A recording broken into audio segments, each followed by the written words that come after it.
Hi, welcome to Brush and Needle Northwest. My name is Pam. Welcome to my cozy little corner of the internet.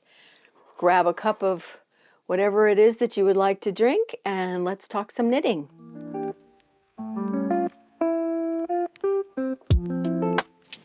First, what I'm wearing, this is the Sophie scarf by Petite Knit.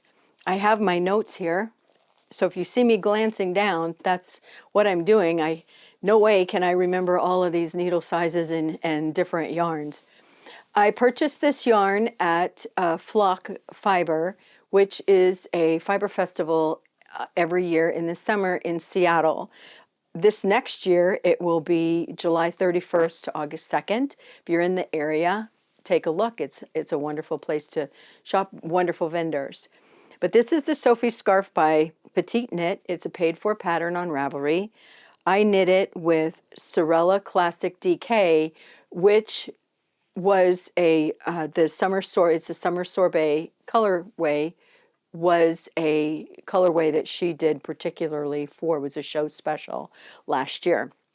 I knit it with number 4 needles, which is 3.5 millimeter. The Sophie scarf is a fun knit, has an I-cord edge, and knits up very quickly. And it's just a nice pop of color. As you can see, I have it tied around my neck. Some people tie it closer. You can tie it in your hair, on your purse, whatever you want to do. Need a little extra pop of color and a fun knitting project that's very easy to take along on whatever you're doing. My next finished object is called the Labyrinth Shawl.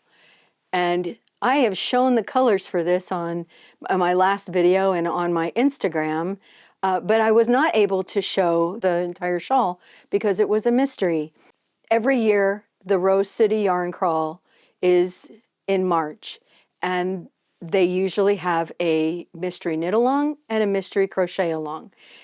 It was 5 different clues over, probably about a month and a half.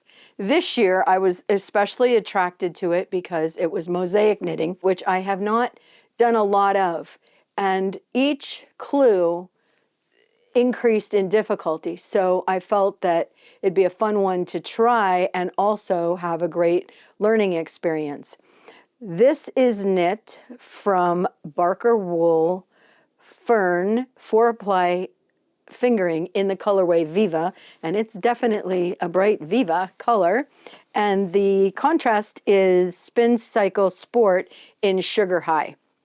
It was designed by Liz Smith and is now available for purchase on Ravelry. Here it is. We started up here and worked our way through.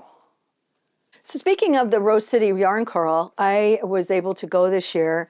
We are so blessed in the Northwest to have, in the Portland area, to have 9 independent yarn stores, each with their own personality and yarns, and so there's something to see in each one. And during the crawl, they have everything all decked out. So I went to 2 of the stores on Thursday, 7 on Friday, and then my daughter-in-law Renata and I went again to some more on Saturday.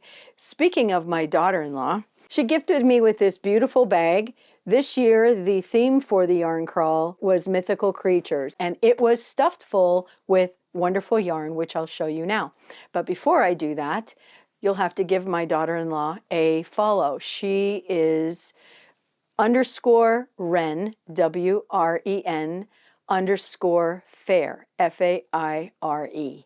And she's a beautiful crocheter, sewer, and she's just started to knit and is doing beautifully. So the yarn crawl, one of the very first things I purchased, they have different trunk shows. So in addition to all the yarns available at the stores, they also have yarn companies and yarn independent dyers that come in for the show and do a trunk show.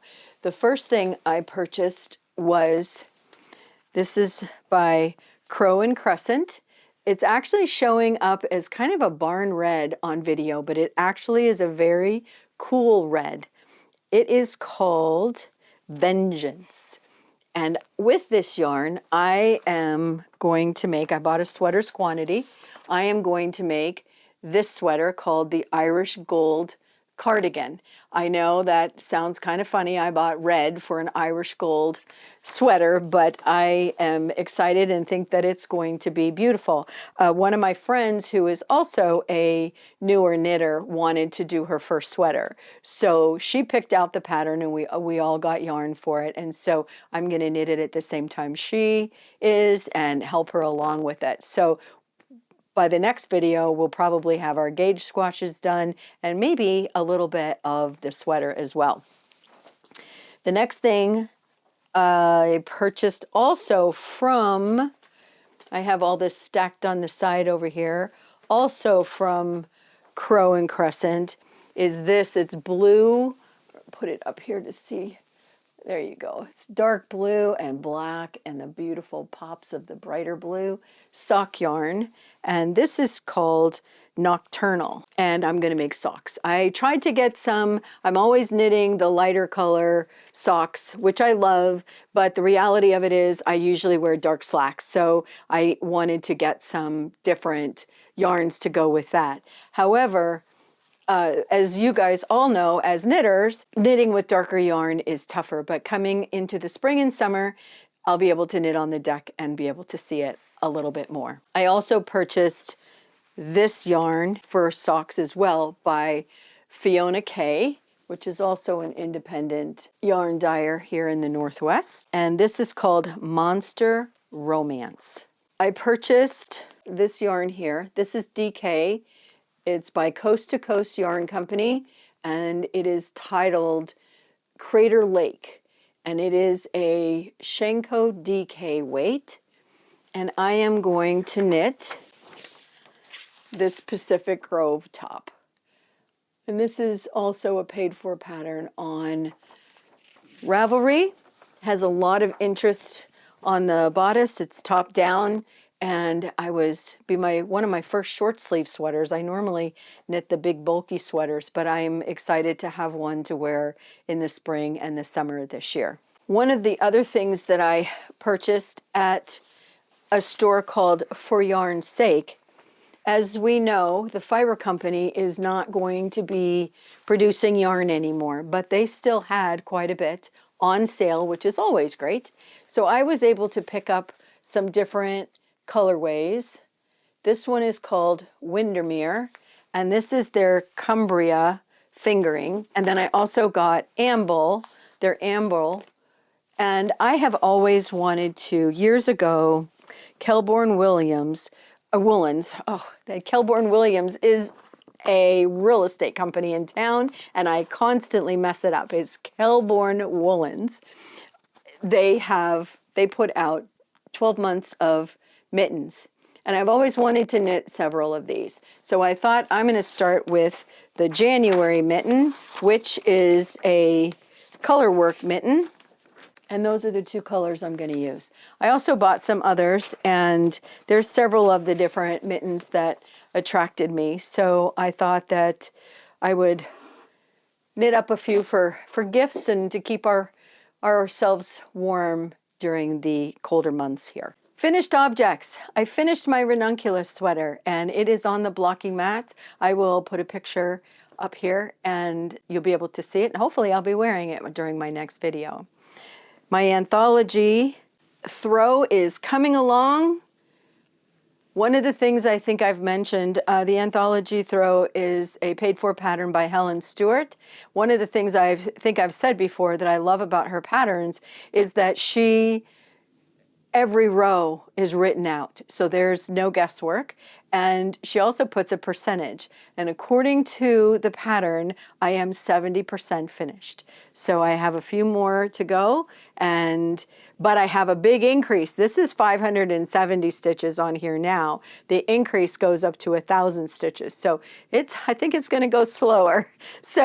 But hopefully it'll be done here in the next month or so. I'm absolutely loving it. It is done with an advent I had from Cami Jo Knits, and it has some cashmere in the yarn, and it is just wonderful, and I can't wait to snuggle up with it. I have some socks on my needles.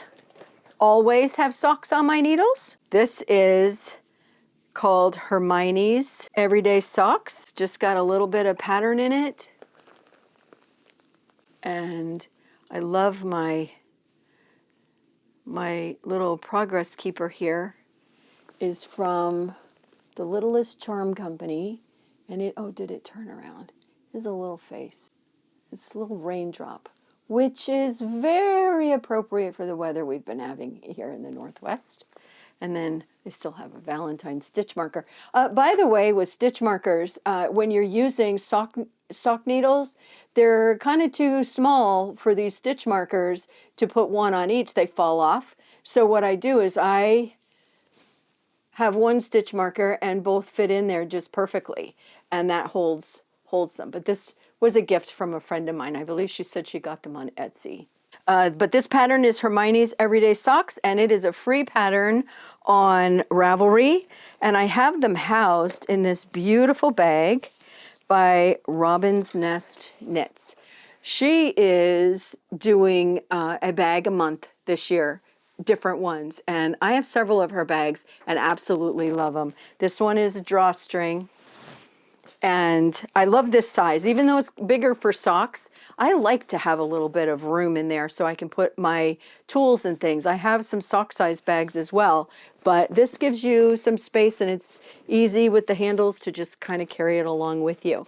I know that she's getting ready to collaborate with a stitch mark designer and a yarn dyer for some Mother's Day. I know she's done several in the past. The bag and the yarn and the stitch marker go together.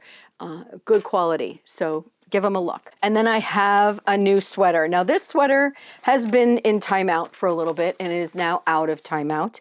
It is called the Yoke Meditation Sweater Series number 4 by Zaneta Knits. It's color work. I purchased this, or actually my husband purchased this as a gift for me at Flock a few years ago. And it is done out of an undyed Purls Before Wine and Spincycle Dreamstate in Cloud 9. And as you can see, I just have a little bit started, but it has some different short rows that I'm used to, which is why it resided in timeout, because I had a learning curve to do it. They're Japanese short rows, and I actually really like them, but it's different from what I was used to doing. Those are done on size 6 and size 7 needles, which is 4.25 millimeters and 4.5 millimeters. Now for painting. I don't have too much on my table right now. I am leaving in a week to paint with Bjorg Clivey from Norway. And so on my next video, we are going to have a lot of rose mulling to take a look at. I am really looking forward to it. She's a fabulous teacher and it's my favorite style of painting. In addition to painting and knitting, I make what's called Fastelavn for an organization here, Nordic Northwest, for their Fastelavn festival each year.